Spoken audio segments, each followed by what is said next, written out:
Black Beauty, Chapter 26, How It Ended.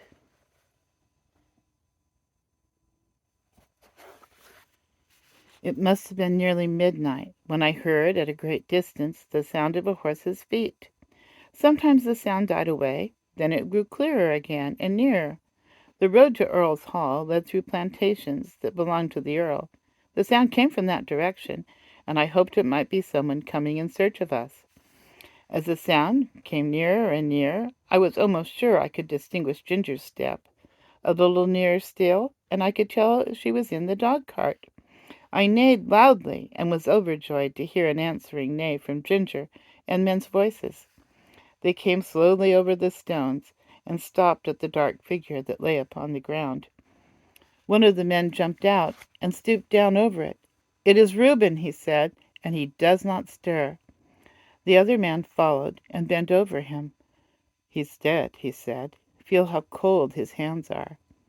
They raised him up, but there was no life, and his hair was soaked with blood. They laid him down again, and came and looked at me. They soon saw my cut knees. "Why, the horse has been down and thrown him. Who would have thought the black horse would have done that?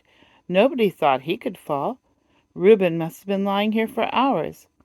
Odd, too, that the horse has not moved from the place." Robert then attempted to lead me forward. I made a step, but almost fell again. "Hullo! He's bad in his foot as well as his knees. Look here! His hoof is cut all to pieces. He might well come down, poor fellow. I tell you what, Ned, I'm afraid it hasn't been right with Reuben. Just think of him riding a horse over these stones without a shoe.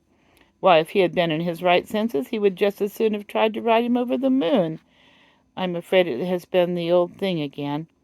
Poor Susan, she looked awfully pale when she came to my house to ask if he had not come home. She made believe she was not a bit anxious, and talked of a lot of things that might have kept him.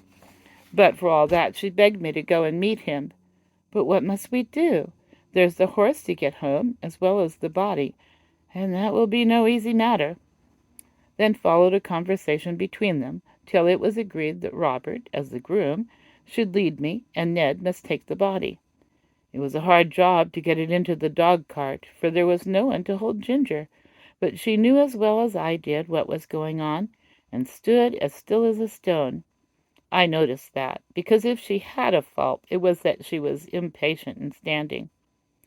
Ned started off very slowly with his sad load, and Robert came and looked at my foot again. Then he took his handkerchief and bound it closely around, and so he led me home. I shall never forget that night walk. It was more than 3 miles. Robert led me on very slowly, and I limped and hobbled on as well as I could, with great pain. I am sure he was sorry for me, for he often patted and encouraged me, talking to me in a pleasant voice. At last I reached my own box, and had some corn, and after Robert had wrapped up my knees in wet cloths, he tied up my foot in a bran poultice to draw out the heat and cleanse it before the horse doctor saw it in the morning, and I managed to get myself down on the straw, and slept in spite of the pain. The next day, after the farrier had examined my wounds, he said he hoped the joint was not injured, and if so, I should not be spoiled for work, but I should never lose the blemish. I believe they did the best to make a good cure, but it was a long and painful one. Proud flesh, as they called it, came up in my knees and was burned out with caustic, and when at last it was healed, they put a blistering fluid over the front of both knees to bring the hair off. They had some reason for this, and I suppose it was all right. As Smith's death had been so sudden, and no one was there to see it, there was an inquest held.